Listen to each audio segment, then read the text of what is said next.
حضرت زید بن حارثہ رضی اللہ عنہ۔ بہت پہلے کی یہ بات ہے، ملک عرب میں بنی مان نامی ایک مشہور قبیلہ تھا۔ اس قبیلے سے تعلق رکھنے والی ایک عورت تھی جس کا نام سودا بنت ثعلبہ تھا۔ ایک روز وہ حسب معمول اپنے گھر میں کام کاج میں مشغول تھے، اور پھر دن بھر کے اس کام کاج اور محنت و مشقت کے بعد جب اسے کچھ فرصت میسر آئی اور گھڑی بھر کے لیے سستانے کی غرض سے وہ اپنے گھر کے آنگن میں بیٹھی تو اسے اپنی میکے کی یاد ستانے لگی۔ ماں باپ اور بھائی بہنوں سے ملاقات کے لیے دل مچلنے لگا، اور پھر اس کا شوہر حارثہ جو کام کاج کے سلسلے میں گھر سے باہر گیا ہوا تھا، شام کے وقت جب وہ واپس گھر لوٹا تو سودا نے اس کے سامنے اس خواہش کا اظہار کیا، جس پر شوہر نے اسے چند دنوں کے لیے میکے چلے جانے کی اجازت دے دی۔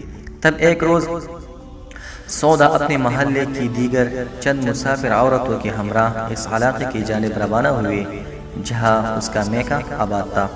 اس سفر میں اس کا کمسن لخت جگر زید بھی ہمراہ تھا، جس کی عمر اس وقت 8 سال تھی۔ دوران سفر راستے میں کچھ لٹیروں نے حملہ کر دیا، مال و اسباب بھی لوٹا، اور کچھ لوگوں کو قیدی بنا کر اپنے ہمراہ لے گئے، جن میں سودا کا کمسن لخت جگر زید بھی شامل تھا۔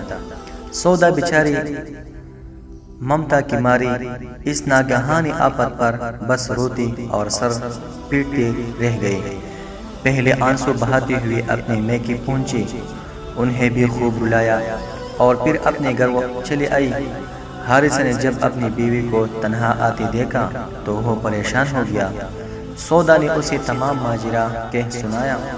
تب وہ ہوش و حواس گوا بیٹا، سارا دن بیٹے کے غم میں دردناک اشعار گنگناتا، اس کی تلاش میں نگری نگری بستی بستی مارا مارا پھرتا۔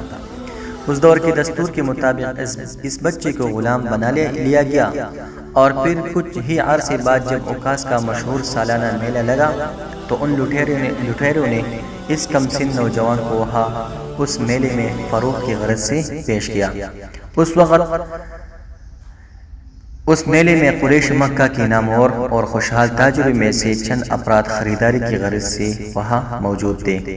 انہیں میں سے ایک حکیم ابن حزام ابن خویل یعنی ام المؤمنین حضرت خدیجہ رضی اللہ عنہا کی بھتیجی تاجر بھی تھے۔ اوکاس کے اس میلے میں چند کمسن غلام خریدی، جن میں حارثہ اور اس کی بیوی سودا کا یہ گمشدہ نور نظر زید بھی شامل تھا۔ حکیم ابن حزام جو بعد میں مسلمان ہو گئے تھے، ان غلاموں کو ہمراہ لی ہوئے واپس مکہ پہنچے۔ ان کی پھوپھی خدیجہ بنت خویلد رضی اللہ عنہا کو جب اپنے بھتیجے کی آمد کی اطلاع ملی تو وہ ملاقات نیز خیریت دریافت کرنے کی غرض سے آئی۔ تب حکیم نے انہیں بتایا کہ پھوپھی جان، میں نے اوکاس کے میلے سے چند غلام خریدے ہیں جو کمسن ہے، کیونکہ کمسن غلام کی خود تربیت کی جائے تو آئندہ چل کر اس کے ساتھ مفاہمت اور تعامل میں سہولت رہتی ہے۔ اور پھر حکیم نے مزید کہا، پھوپھی جان، ان میں سے کوئی ایک غلام میری طرف سے آپ کے لیے ہدیہ ہے، آپ کی خدمت انجام دے گا، گھریلو کام کاج کر دیا کرے گا، لہٰذا آپ خود پسند کر لیجئے۔ تب خدیجہ نے ان سب غلاموں پر سرسری نظر ڈالی تو انہیں زید کی شخصیت اور سراپا میں خاندانی شرافت و نجابت کی آثار نمائی دکھائی دی، لہٰذا انہوں نے زید کو پسند کر لیا اور اسے اپنے بھتیجے کی طرف سے بطور ہدیہ قبول کرتے ہوئے اپنے گھر لے آئے۔ اس کے بعد کچھ عرصہ ہی گزرا تھا کہ خدیجہ رضی اللہ عنہا کی شادی تمام بنی نوع انسان میں اشرف ترین اور صادق و امین یعنی حضرت محمد صلی اللہ علیہ وسلم کے ساتھ ہو گئی۔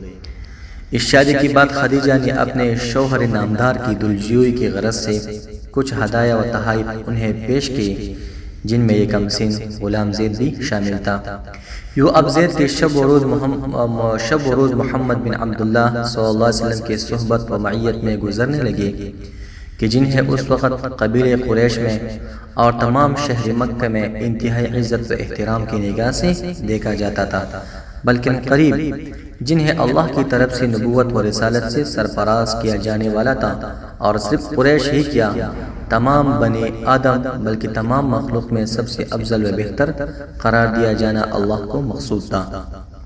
دوسری طرف بیٹے کی جدائی اور گمشدگی کے باعث اس کی ماں صدمے سے نڈھال تھی، مسلسل روتے روتے اس کا برا حال ہو گیا تھا، آنسو تھے کہ تھمتی ہی نہیں تھی، دل میں ایسی آگ لگی تھی جو کسی صورت بجھتے نہیں تھی۔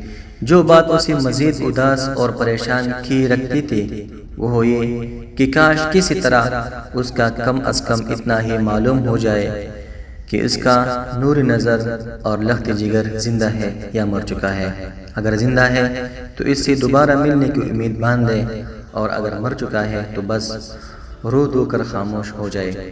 جبکہ اس بچے کا غمزدہ باپ حارثہ تو بیٹے کی جدائی میں ہوش و حواس ہی تقریباً کھو بیٹا، کسی کام کاج کے قابل نہیں رہا، کام کاج کی بجائے دن بھر بیٹے کی تلاش میں 400 مارا پھرتا، ہر آنے جانے والے کو روک روک کر اس سے اپنے بیٹے کے بارے میں پوچھتا، دن بھر بے خودی و لاچاری کی کیفیت میں اشعار گنگناتا پھرتا جن کا کچھ مفہوم اس طرح ہے: اے میرے بیٹے زید، تیری یاد میں کتنا رویا ہوں، میری سمجھ میں کچھ نہیں آتا کہ آخر میں کیا کروں، مجھے کیسے پتہ چل سکے گی یہ بات کہ تو اب تک زندہ ہے، لہٰذا میں تجھ سے دوبارہ ملنے کی امید قائم کر لوں، یا یہ کہ تو اب اس دنیا میں نہیں رہا، لہٰذا میں دل پر پتھر رکھ لوں، زمین تجھے نگل گئی ہے یا آسمان کھا گیا ہے، کیا تجھے موت نے اچک لیا ہے یا ان ظالم پہاڑی راستوں میں تو ہمیشہ کے لیے کہیں کھو گیا ہے۔ ہر صبح طلوع ہوتا ہوا یہ سورج مجھے تیری یاد دلاتا ہے، اور پھر ہر شام غروب ہوتا ہوا یہ سورج مجھے پھر تیری ہی یاد دلاتا ہے، اور تب ڈوبتے ہوئے سورج کے ساتھ میرا دل بھی ڈوبنے لگتا ہے، اور مجھے موت اپنے طرف بڑھتی ہوئی محسوس ہونے لگتی ہے۔ اسی کیفیت میں وقت گزرتا رہا، آتے جاتے موسموں کا سفر جاری رہا۔ آخر ایک بار موسم حج کے موقع پر دور دراز کے علاقوں سے جب بڑی تعداد میں لوگ مکہ آئے ہوئے تھے، زید کے قبیلے ہی کچھ لوگ بھی آئے تھے۔ انہیں دنوں ایک روز بیت اللہ کی طواف کے دوران ان میں سے کچھ لوگوں کا اچانک زید کے ساتھ آمنا سامنا ہو گیا، ملاقات ہوئی، صورتحال کے بارے میں آگاہی ہوئی، اور پھر ان لوگوں نے حج سے فراغت کے بعد واپس اپنے علاقے میں جا کر زید کے والدین کو اس بارے میں آگاہ کیا۔ تب زید کے باپ حارثہ نے نہایت عجلت میں مکہ روانگی کے لیے سواری کا انتظام کیا، اپنے بھائی کعب کو بھی ہمراہ لیا، کچھ مال بھی ساتھ لیا تاکہ مکہ پہنچنے کے بعد زید کے آقا کو یہ مال بطور فدیہ پیش کر کے اپنے نور نظر کو آزاد کرایا جا سکے۔ دونوں نہایت بے چینی کے ساتھ سفر کرتے ہوئے مکہ پہنچے، وہاں لوگوں سے زید کے آقا یعنی رسول کریم صلی اللہ علیہ وسلم کے بارے میں معلومات حاصل کی، اور پھر آپ صلی اللہ علیہ وسلم سے ملاقات کی۔ آمد کا مقصد بیان کرتے ہوئے کہا: اے عبد المطلب کے گھرانے والو، تم اللہ کے پڑوسی ہو، تم لوگ تو قیدیوں کو رہائی دلایا کرتے ہو، بھوکے کو کھانا کھلایا کرتے ہو، پریشان حال کی دستگیری کیا کرتے ہو۔ اور لمحہ بھر کے توقف کے بعد نہایت درد بھرے لہجے میں کہا: ہم آپ کے پاس آئے ہیں اپنے بیٹے کے سلسلے میں جو کہ آپ کے پاس ہے، ہم اپنے ہمراہ کچھ مال بھی لائے ہیں جو اس کی قیمت کے طور پر کافی ہو جائے گا، بس آپ ہم پر یہ احسان کر دیجئے، اور اس کی فدیہ کے طور پر آپ جو چاہے ہم سے تقاضا کر لیجئے۔ اس پر رسول کریم صلی اللہ علیہ وسلم نے قدر حیرت کے ساتھ دریافت فرمایا: میرے پاس تمہارا بیٹا کون ہے؟ وہ بولے: آپ کا نو عمر خادم زید بن حارثہ۔ اس پر رسول کریم صلی اللہ علیہ وسلم نے فرمایا: کیا میں تمہیں ایک ایسی تجویز دوں جو تمہارے لیے اس فدیہ سے زیادہ مناسب رہے گی؟ وہ بولے: ضرور فرمائے، کیا ہے وہ تجویز؟ آپ صلی اللہ علیہ وسلم نے فرمایا: میں ابھی اسے یہاں بلاتا ہوں، تم اسے اختیار دینا کہ یا وہ تمہارے ساتھ جانا پسند کر لے اور تب میں تم سے اس کا کوئی فدیہ وصول نہیں کروں گا، مفت میں تمہارے حوالے کر دوں گا، اور یا وہ میرے ساتھ رہنا پسند کر لے اور تب میں بھی اس سے بے رخی نہیں کروں گا، یعنی اگر وہ میرے ساتھ رہنا پسند کر لیتا ہے تو میں اسے زبردستی خود سے دور نہیں کروں گا۔ اور کہنے لگے بے شک آپ نے بہت ہی انصاف کی بات کی ہے۔ تب رسول کریم صلی اللہ علیہ وسلم نے زید کو بلوایا۔ زید کے آمد کے بعد آپ نے ان دونوں افراد کی جانب اشارہ کرتے ہوئے زید سے دریافت فرمایا، یہ دونوں کون ہیں؟ تم انہیں جانتے ہو؟ زید نے کہا جی ہاں، یہ میرے والد ہے حارثہ ابن شراحیل اور دوسرے میرے چچا ہے کعب ابن شراحیل۔ تب آپ صلی اللہ علیہ وسلم نے زید کو مخاطب کرتے ہوئے فرمایا، میری طرف سے تمہیں اختیار ہے کہ اگر چاہو تو میرے پاس ہی رہو اور اگر چاہو تو ان کے ہمراہ چلے جاؤ۔ زید نے کسی تردد یا تأمل کے بغیر پوری طور پر جواب دیا، میں تو آپ کے پاس ہی رہوں گا۔ تب وہ دونوں یعنی زید کے والد اور چچا انتہائی حیرت زدہ رہ گئے اور زید کو یوں کہنے لگے، زید تمہیں کیا ہو گیا؟ یہ تم کیا کہہ رہے ہو؟ کیا تم اپنے ماں باپ کے ساتھ رہنے کے بجائے یہاں غلامی کی زندگی کو پسند کر رہے ہو؟ زید نے جواب دیا، میں نے ان کا یعنی رسول کریم صلی اللہ علیہ وسلم کا جو حسن اخلاق دیکھا ہے، اس کی وجہ سے میں انہیں چھوڑ کر کہیں نہیں جا سکتا۔ تب زید کے والد اور چچا خوب اصرار کرتے رہے کہ زید ہمارے ساتھ چلو، جبکہ زید کی طرف سے مسلسل انکار کا سلسلہ جاری رہا۔ رسول کریم صلی اللہ علیہ وسلم نے جب یہ عجیب و غریب صورتحال دیکھی تو آپ صلی اللہ علیہ وسلم اپنی جگہ سے اٹھے اور زید کو ہمراہ لی ہوئے سیدھی بیت اللہ کے قریب پہنچے، جہاں اس وقت حسب معمول قریش کے معزز افراد بڑی تعداد میں موجود تھے۔ آپ صلی اللہ علیہ وسلم نے وہاں پہنچنے کے بعد ان تمام سرداران قریش کو مخاطب کرتے ہوئے بآواز بلند یوں کہا، اے جماعت قریش گواہ رہنا، آج سے یہ میرا بیٹا ہے۔